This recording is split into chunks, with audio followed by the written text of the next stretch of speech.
Dr. Caldicott, is the literature rich or suppressed that has demographic studies that correlate the incidence of cancers with proximity to nuclear power plants?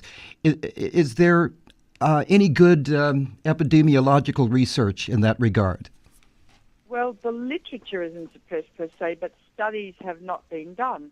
For instance, why would governments or the nuclear industry pay for studies looking at people living around reactors to see if they have a higher than normal incidence of cancer?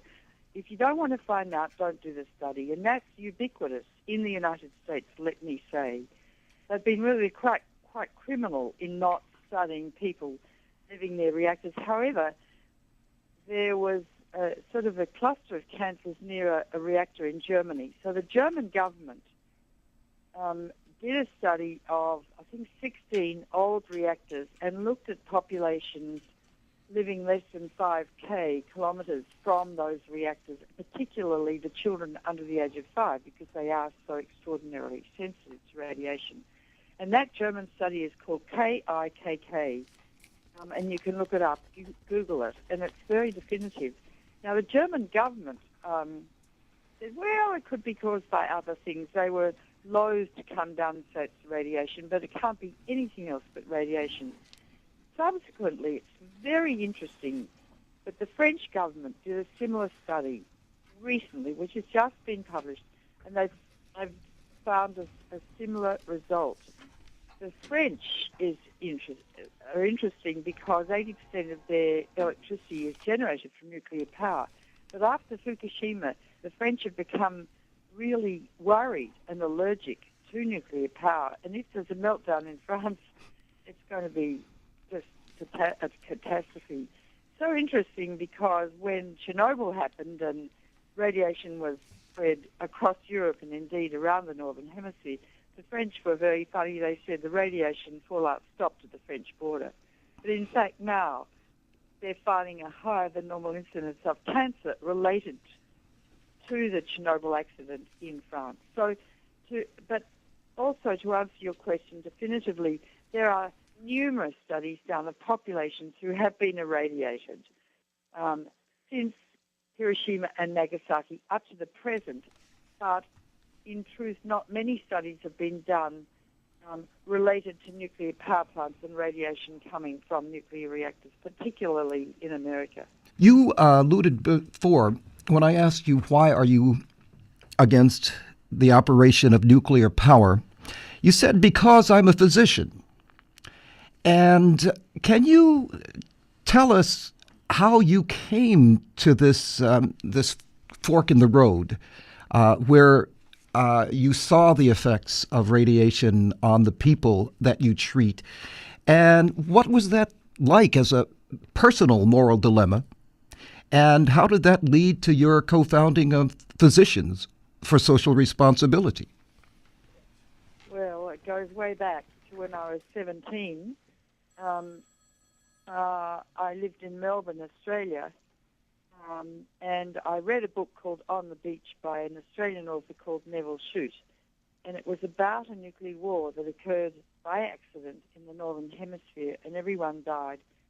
And the last people left remaining on Earth was the population in Melbourne because it was so far south, and it took a long time for the radioactive fallout to reach Melbourne. And the book describes the last remaining days of people in Melbourne having their last gin and tonic in the Melbourne Club. And the government dispensed cyanide capsules so people could kill their babies suddenly so they wouldn't have a long, lingering, painful death. And at the end of the book, the beautiful, elegant streets of Melbourne still were existing, with St George slaying the dragon outside the Melbourne Public Library, and the tram sitting in the middle of the road, and bits of paper flying down in the breeze, and a blind gently flapping. And that was the end of life on Earth. And that picture, that image, branded my soul. It was 1956, before, in fact, there were enough bombs in Russia and America to blow up the planet. But soon thereafter, there were enough. I entered medical school at the age of 17, I will tell you that my medical education was free, paid for by a Commonwealth scholarship, paid for by the federal government. That's an aside. That's called, a decent civilised society. And I had a wonderful genetics lecturer called Peter Martin, who taught me about radiation and genes and how radiation can damage genes. And there was a guy called Muller who I think in 1927 irradiated Drosophila fruit fly with X-rays, and they developed mutations for crooked wings and other congenital anomalies that were passed down generation to generation.